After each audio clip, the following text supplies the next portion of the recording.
उर्दू के साथ इंसाफ करो, उर्दू के साथ इंसाफ करो, हमारी मांगे पूरी करो, हमारी मांगे पूरी करो, हमारी मांगे पूरी करो।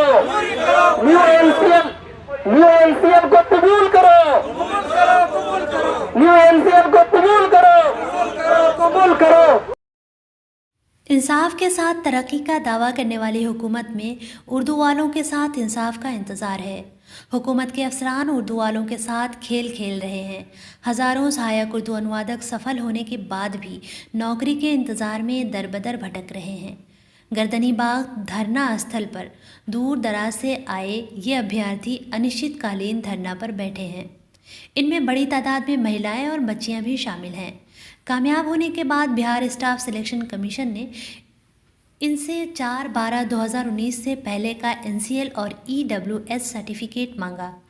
इन 1284 अभ्यर्थियों में ज़्यादातर पिछड़ी जात के अभ्यर्थी शामिल हैं। पिछड़ों की मसीहाई का दावा करने वाली सरकार इनका ध्यान नहीं दे रही है। AIMIM के अख्तरुल ईमान ने कहा कि जब उनके पास उस तारीख से पहले का NCL नहीं था तो इम्तहान क्यों लिया गया। ये उनके साथ जुल्म है। ये 1284 मुआविन उर्दू मुतरजिम 5 कामयाब जो धरना दे रहे हैं और उनमें ज़्यादा पिछड़े मुसलमान हैं। तो भाई जो सवालात आप कर रहे हैं उनका जवाब तो मैदानों में मिल रहा है। मामला है कि थोड़ा सा जो एडवर्टीजमेंट हुआ था वहाँ में और इन लोगों के अप्लाई करने में थोड़ी सी गलती हुई है। पिछले दिनों में उस गलती को नज़रअंदाज किया गया है। जो क्रीमी लेयर वाला मामला था इसको नज़रअंदाज करके आपके सामने में बाल में खाल निकालना है कि आपको कर्मचारी बहाल करने हैं।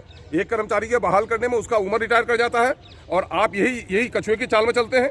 इसके माने आपकी नीयत ठीक नहीं है। एक एक नौकरी को बहाल कराने में सबसे प्रेस्टिजियस हमारा संस्था था बीपीएससी को भी आपने कहाँ शर्मिंदा कर दिया है।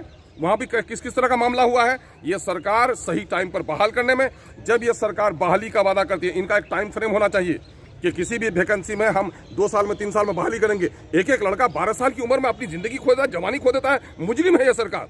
इस तरह आपको टाइम फ्रेम तय करना चाहिए कि किस वैकेंसी का मामला कितने दिनों में तय करेंगे। कोर्ट का जो प्रोसेस हो 1 महीना, 1.5 महीना, 2 महीना, 3 महीना, 1 साल के अंदर में फाइनल कीजिए। नहीं तो बेचारा जाके कोई अपना कारोबार करेगा। हाई नौकरी लैला के पीछे पूरी जवानी बर्बाद। अब बात को मिलता है कि लैला भी नहीं मिली। तो इसके माने धोखा दे रही है सरकार अपने लोगों के लिए। एक सेकुलर स्टेट में, वेलफेयर स्टेट में अपने नौजवानों की जवानी की कीमती जवानी को समझना चाहिए। वो अगर नौकरी नहीं मिले दूसरी तरफ जाएगा। 12 साल के बाद बोलते हैं कि तुम्हारा ये लेकुना है। आप में ये बताइए ये नाअहल कौन लोग, किन बेवकूफ़ों को बैठाए हुए हैं आप। जब उसने क्रीमी लेयर का सर्टिफिकेट नहीं भरा, उसका एग्जाम क्यों लिया, उसका रिजल्ट क्यों दिया, उसकी काउंसलिंग क्यों की, और उससे आपने ये भी पूछ लिया किस जिला में जाना है। ये भी पूछ लिया आपने। ये सारा कुछ बाल बच्चा पैदा होने के बाद करेंगे निकाह गलत। आइए अभ्यर्थियों ने जो कहा सुनते हैं। क्या नाम है आपका? परवेज़ हयात। क्या मामला है? मामला यह है हम लोग का, हम लोग सहायक उर्दू अनुवादक के सफल अभ्यर्थी हम लोग हैं।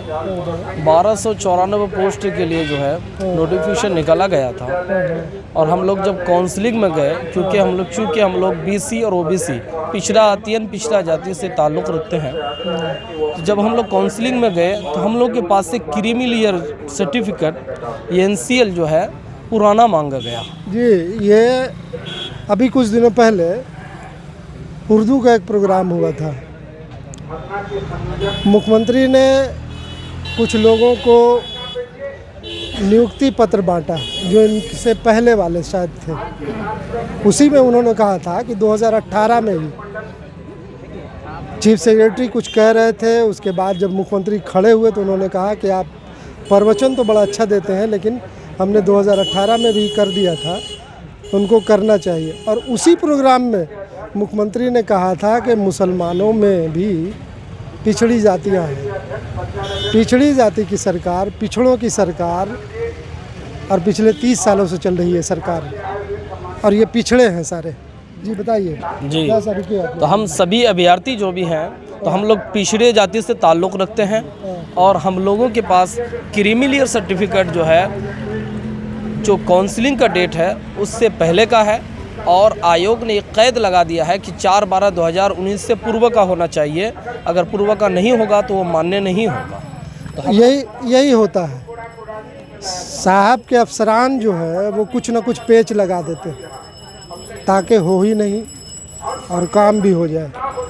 उर्दू बंगला टीईटी 12,000 अभ्यर्थी साहब के एक चहेते ऑफिसर ने पास किया और फेल करा दिया, और उसके बाद आज भी हज़ारों की तादाद में वो घूम रहे हैं। और साहब इंसाफ के साथ तरक्की की दुहाई देते हैं, तो इनके साथ भी इंसाफ होना चाहिए। जी, तो हम ये चाह रहे हैं कि ये पिछड़ों की सरकार है, और ख़ास तौर से हमारे मुअज़्ज़ज़ वज़ीर आला उर्दू के तय बहुत हमदर्द हैं। इसलिए हम लोगों की गुजारिश है कि जिस तरह से या तो न्यू एनसीएल को हम लोग का एक्सेप्ट करें, या नहीं तो जिस तरह से 2014 वालों के जो पिछड़े अभ्यर्थी थे उनके साथ जो इंसाफ हुआ था, हम लोग के साथ भी वही इंसाफ करें। ये लोग साहब आपसे सिर्फ इंसाफ की दरकार कर रहे हैं। मामला इनका कोर्ट में भी है, क्या हुआ है? मामला हम लोग का हाई कोर्ट पर है, क्योंकि हम लोग से जो ऊपर लेवल के जो मुआविन जो उर्दू मुतरजिम वाले थे, तो उन लोग जब काउंसलिंग में गए तो उनमें से बहुत सारे अभ्यर्थी को इस एनसीएल की बुनियाद पर छांट दिया गया। तो हम लोगों का जब काउंसलिंग का डेट आया तो हम लोगों के साथ भी वही मामला होने वाला था। तो हम लोग मजबूरन हम लोग कोर्ट में गए, और कोर्ट में जो गए हैं तो कोर्ट में भी अभी तक कोई स्पष्ट हम लोग के लिए कोई फैसला नहीं हुआ। हम लोग पूर्णिया से, हम पूर्णिया से। आपका? हम फैयाज बाका से आए हैं। यही मुद्दा है सर, 2014 वालों का सरकार ने इंसाफ किया। हम मुअज़्ज़ज़ वज़ीर आला से ये कहना चाहते हैं कि हमारे साथ भी इंसाफ किया जाए। 2014 में साहब ने इंसाफ किया था, इन लोगों को उम्मीद है कि साहब इंसाफ करेंगे। बहुत दूर दराज से कुछ लड़कियां भी आई हैं, ये भी उम्मीदवार हैं। क्या नाम है आपका? नीलम आफरीन, नीलम आफरीन। कहाँ से आई? नालंदा डिस्ट्रिक्ट। नालंदा से आई है, और इनको देखने से लग रहा है कि इनकी तबीयत भी ठीक नहीं है। नहीं, तबीयत ठीक है, बट यहाँ पे हम लोग धरना प्रदर्शन कर रहे हैं, तो बहुत देर से हम लोग यहाँ पे बैठे हैं। इसलिए हम लोग प्रदर्शन कर रहे हैं, न्यू एनसीएल एक्सेप्ट करने के लिए सरकार से मांग कर रहे हैं। नायाब नाज, कहाँ से आए हैं आप? नालंदा डिस्ट्रिक्ट। क्या डिमांड है आपका? न्यू एनसीएल एक्सेप्ट करने के लिए हम लोग यहाँ सुबह से हैं। तो आप भी बीसी कोटी से हैं?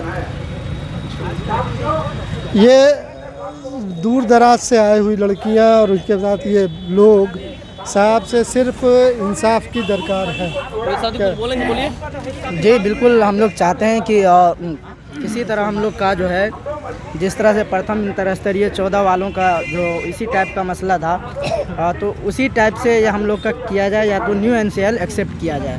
और हम लोगों को यकीन नहीं पूरी उम्मीद है कि जो ये सरकार है और जो माननीय वज़ीर आला है, ये हम लोगों के साथ इंसाफ करेंगे। क्या नाम है? जी मेरा नाम मोहम्मद मुख्तार है, मैं मधुबनी से आया हूँ। आप?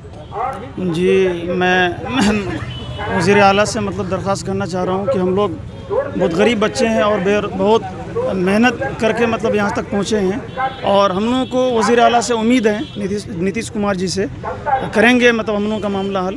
और उनसे बहुत आजीज़ी गुजारिश कर रहे हैं हम लोग कि हम लोगों का मामला हल किया जाए, नहीं तो हम लोग किसी घाट के नहीं रहेंगे। जी साहब, ये ठीक नहीं, बहुत उम्मीद से आपकी तरफ देख रहे हैं लोग। और अब तो महागठबंधन की सरकार है और इंसाफ की दुहाई वाली सरकार है। उर्दू वालों के साथ हमेशा इसी तरह का होता रहा है, ये हल होना चाहिए। पटना से नई फिक्र के लिए खुर्शीद आलम।